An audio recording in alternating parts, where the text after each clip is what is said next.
আউযুবিল্লাহি মিনাশ শাইতানির রাজিম বিসমিল্লাহির রহমানির রহিম। এমন জীবন তুমি করিবে গঠন, মরিলেও হাসিবে তুমি, কাঁদিবে ভুবন। চমৎকার এই কথামালাকে সামনে রেখে মাতৃভূমি মানব কল্যাণ ফাউন্ডেশনের আজকের এই বরকতময় উদ্যোগ পরিবেশ বান্ধব বৃক্ষরোপণ কর্মসূচির এই সুন্দর আয়োজনে উপস্থিত এলাকার সুধীজন, বিশেষ করে এলাকার তারুণ্যের অহংকার প্রিয় ভাই মুসাইদ, কিছুক্ষণ আগে দেখলাম এখানকার আমাদের বাজার সমিতির সভাপতি, সাবেক সভাপতি রয়েছেন শ্রদ্ধাভাজন বরকত ভাই, যার পরিচয় ইতিমধ্যে পেলাম, অনেক ভালো লেগেছে আলহামদুলিল্লাহ। আজকে এখানে দাঁড়িয়ে একটি কথা বারবার মনে হয়, সংঘ যে রাসূলের সুন্নাহ, আমার নবীর আগমনের পূর্বে বর্বর আরব জাতিকে শান্তির পথে ফিরিয়ে আনার জন্য আল্লাহ রাসূল হিলফুল ফুজুল নামে একটি শান্তি সংঘ প্রতিষ্ঠা করেছিলেন।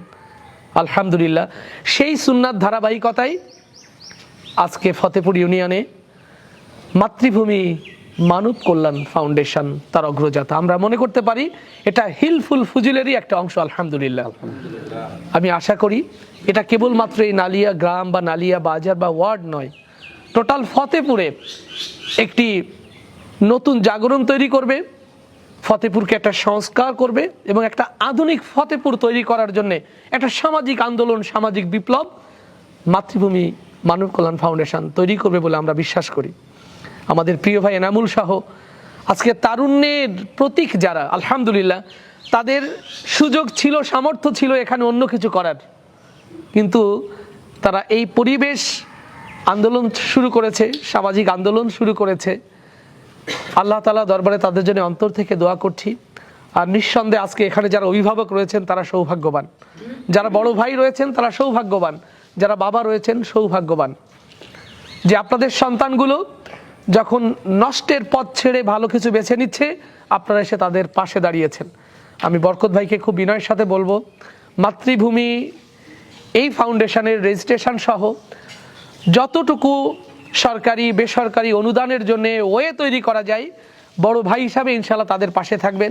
মুসাইদ ভাইকে বলবো সুখে দুঃখে সবসময় তাদের পাশে থাকার জন্যে।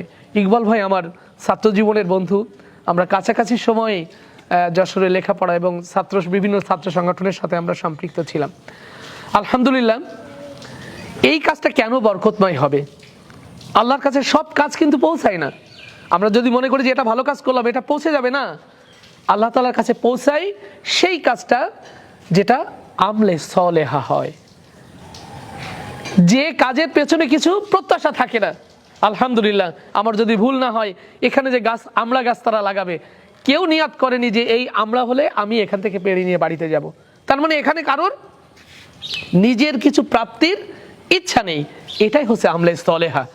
মনে রাখতে হবে আমাদেরকে, রাস্তা করে দিলেই মনে করেছেন যে সদকায়ে জারিয়া হয়ে আল্লাহর কাছে চলে গেছে। না, যদি এমন মনে হয় যে এই রাস্তা করে দিলাম, লোকজন আমার প্রশংসা করবে, লোকজন আমার কথা বলবে, না, যদি মাত্র মানুষের কল্যাণের জন্য কিছু করেন, নিজের পরিতৃপ্তির মানসিকতা ছেড়ে দিয়ে, এটাই আমলে সলিহা, এটাই আল্লাহ তাআলার কাছে পৌঁছে যাবে।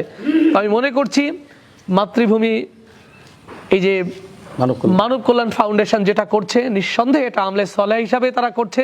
কারণ এই তরুণদের, এই যুবকদের ভিন্ন কোনো উদ্দেশ্য এখানে নাই। তাদের স্লোগান দেখে বোঝা যায়, ধর্ম বর্ণ রাজনীতি যার যার, সমাজ কল্যাণের কাজ সবার। খুবই ভালো লাগছে, এখানে আমাদের এক সনাতন ধর্মাবলম্বী কাকা রয়েছেন। তার মানে বোঝা যাচ্ছে এই সামাজিক আন্দোলনের সাথে সকল ধর্ম বর্ণ সম্প্রদায়ের লোক, সকল রাজনৈতিক মতাদর্শের ঊর্ধ্বে থেকে কাজ করতে পারছে।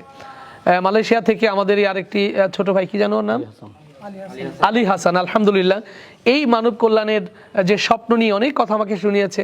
আব্দুল্লাহিল খালিদ আমাকে এটার ব্যাপারে জেনেছে। আলহামদুলিল্লাহ, আমিও এর পাশাপাশি অবস্থান করি, আমার বাসা হচ্ছে বিজিবি হেডকোয়ার্টারের সামনে। তো আমার অনেক বেশি ভালো লাগবে এরা যে স্বপ্নের পথে সারথি হয়েছে, এলাকার সুধীজন যারা, এলাকার অভিভাবক যারা, আশা করি আপনাদের ভালোবাসা দিয়ে এদেরকে আপনারা আগলে রাখবেন। এদেরকে আপনারা আগলে রাখতে পারলে একটা সুন্দর সমাজ তৈরি করতে পারবেন। মাদক নিয়ন্ত্রণের জন্য এদেরকে আপনারা পাশে পাবেন, সামাজিক অনৈতিক কাজ প্রতিহত করার জন্য এদেরকে পাশে পাবেন, সামাজিক বিভিন্ন আয়োজন অনুষ্ঠান, এদেরকে আপনারা সহযোগী হিসাবে পাশে পাবেন। আলহামদুলিল্লাহ, আমি মানব কল্যাণ ফাউন্ডেশনের আজকে যারা এখানে কর্মী রয়েছে তাদেরকেও বলবো, বিভিন্ন ছোট ছোট সামাজিক কাজে অবশ্যই যেন মুরব্বীদের পাশে তারা থাকে।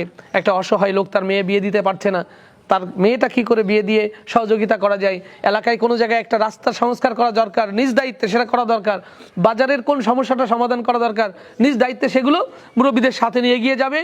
আর বিশেষ করে এলাকায় যেন মাদক মুক্ত একটা যুব সমাজ তৈরি করা যায়, তার জন্য বিভিন্ন সময় এরকম সামাজিক বিভিন্ন কর্মসূচি, বিভিন্ন স্পোর্টসের আয়োজন করা, বিভিন্ন কালচারাল প্রোগ্রাম আয়োজন করে মূলত মাদক থেকে যেন যুবকদেরকে দূরে রাখা যায়। কারণ মাদক যদি আক্রান্ত হয়ে যায়, আমাদের সকল স্বপ্ন কিন্তু শেষ হয়ে যাবে। আল্লাহ তাআলা দরবারে আজকে উপস্থিত যারা, তাদের জন্য দোয়া করে, মাতৃভূমি মানব কল্যাণের সকল কর্মীদের জন্য, তাদের অভিভাবকদের জন্য, যারা ফাউন্ডার, যারা ডোনার, তাদের জন্য দোয়া করে, মুসাইদ ভাই, ইকবাল ভাই সহ, বরকত ভাই সহ আরও যারা মুরব্বী, সবার নাম বলতে পারলে ভালো হতো, সবার জন্য অন্তর থেকে দোয়া করে আল্লাহ তাআলা দরবারে আমাদের সকল কাজকে আল্লাহ যেন ইবাদত হিসাবে কবুল করে নেন, এই প্রত্যাশায়। আসসালামু আলাইকুম ওয়া রাহমাতুল্লাহি ওয়া বারাকাতুহু।